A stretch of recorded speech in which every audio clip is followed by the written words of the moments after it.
Hello everyone, and welcome back to another GIS statistics lecture video. And in this lecture video, I want to talk again, sort of go back to this idea of the Lagrange multiplier.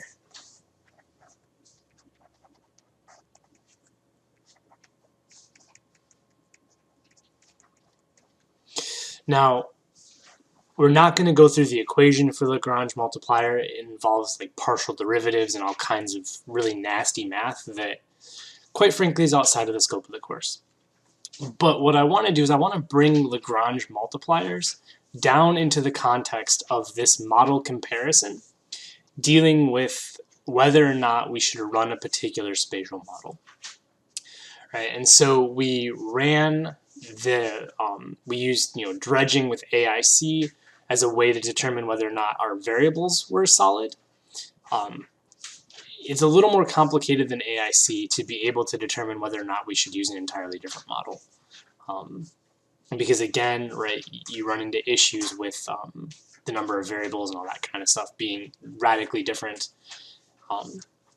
And so the idea here is we can use something called the Lagrange multiplier.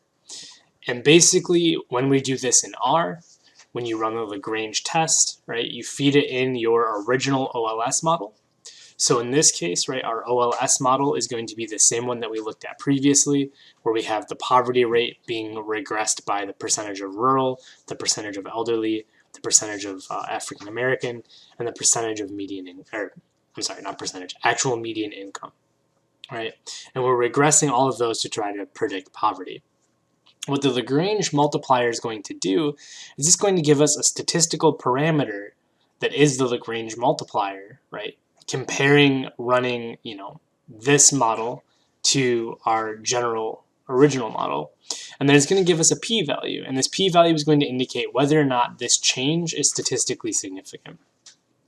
And so there's three models that we're looking at here, but you can largely ignore the SARMA model. This is outside of the scope of this class.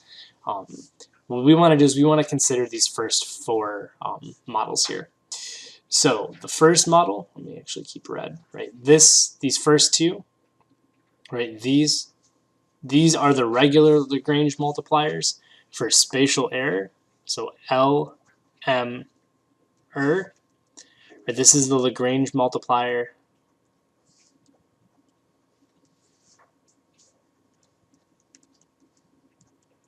for spatial error.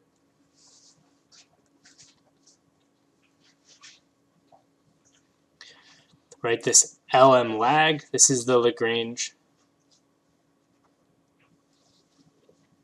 This is the Lagrange multiplier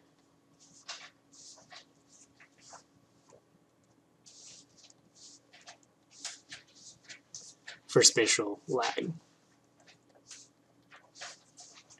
Right, and so a general rule is the higher the statistic,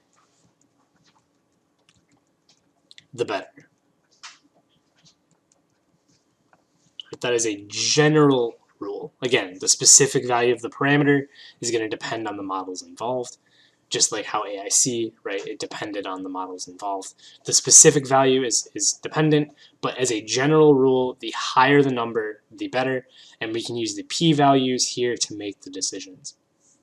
And so the thing that we want to look for, first of all, the first thing that we want to do is we want to look at whether or not, right, the first two are statistically significant, right? If only one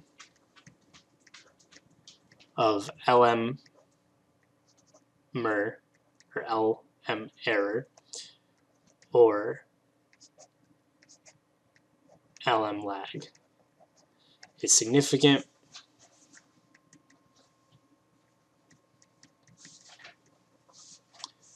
use that model. Right, so if neither one of these first two are significant, it's an indication that spatial modeling won't actually help us. And again, in theory, you would already know this if you went through and looked at things like the lagged mean plots for dependent and independent variables, or if you looked at that idea of having Moran's eye. Right, so in theory, you should already kind of have an idea that one or both of these models would be effective. But a Lagrange multiplier, again, is just another line of evidence indicating that, hey, maybe we should be using spatial modeling. So if neither of them are significant, we do nothing, right? If only one of these first two is significant, we use that one. If they are both significant, then we move on to this RL-mer and RL-lag, right? So these two here, right? These two here, right, are the robust Lagrange multipliers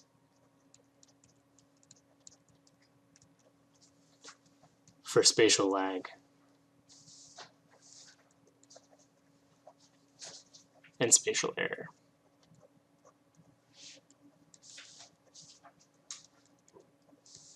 Right, so basically if both of these are statistically significant like they are in this case, right, then the next option is to go down here and look at these two and say, well, which one of these is statistically significant? Because these are going to have a lower p-value, almost by default. They're going to have a lower parameter value because this is accounting for some of the issues that occur with the regular Lagrange multipliers. Again, right, math is way outside of the math here is way outside of the scope of this course. Basically, you can just think of these as more restrictive, meaning they're going to be less likely to be significant. So if one of these is not significant, there's no way the robust one will be. But if both of these are, right, then there's a chance that one of these won't be. And more importantly, right, at this point you can just take the one with the lower p-value. All right, so if both LM error and LM lag are, let me scroll down just a little bit. Right, if both the error and the lag are significant,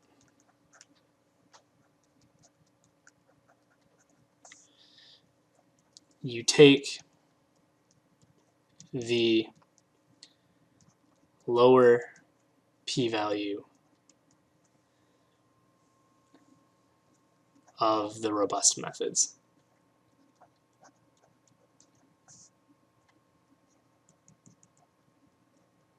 Right, and that's the RLM error and the RLM lag. Right, so just to quickly recap, because this is important, right, we're not worrying about how this statistic is calculated, it's way too complicated. What we are worried about is the fact that the higher the number, generally speaking, the better it is. The first two are just the generic Lagrange multipliers. If only one of them is significant, great, that's the model you want. If they're both significant, then you move down a step into the robust version, and then you end up taking the robust one that has the lower p-value.